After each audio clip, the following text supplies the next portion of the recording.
Hey, welcome to Grace Upon Grace.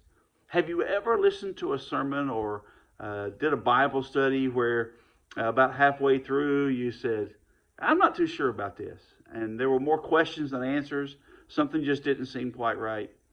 Well, we're getting ready to launch in Grace Upon Grace series into Romans chapter 11, verse 6. In order to understand Romans 11:6, it's very important that you put it within context. So this video is about Romans 11:6, but rather than read the scripture to you, I want to put the whole thing in context. The Jewish people, the nation of Israel, they were God's chosen people. They are God's chosen nation even today. But when the writer was writing the book of Romans, the first 10 verses of chapter 11 in Romans is about how God dealt and is dealing with Israel. And if we take verse 6, which we're going to focus on the next couple of videos, if we take that verse and we try to apply it across the board, we're not going to get a full picture of why this verse is critical for our thinking.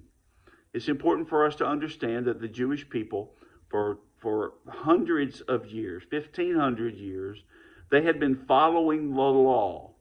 The only problem with following the law for your spiritual development and growth is that you had to get every point right. You had to follow it all. And if you fell in any area, it was though you fell in every area. And the law was there to show them that they couldn't live up to perfection, to holiness, to God's standard of living for his people.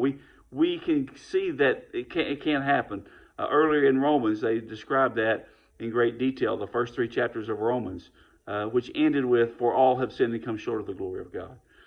And so this context of chapter 11, verse 6, is that they were writing to Rome, but speaking specifically to the Israelites and about the Israelites, saying that God's put a blinder on. They haven't understood that it's not about works. It's not about following the law. Because if the law works, if that's all you need is just to be a good person to go to heaven, then grace isn't needed. As a matter of fact, chapter 11, verse 6 says, then grace isn't grace anymore. If it's about works, then grace isn't grace. It's not going to help us. And so as we talk about Romans 11:6, we're going to look at it from the perspective of people who are trying to earn their salvation, to earn God's favor. When we understand, because of the book of Romans and the rest of Scripture, that we can't do it by works. It's not of works. And so I wanted to give you this introduction, put it in context, and when we come back, we'll be looking at Romans 11:6.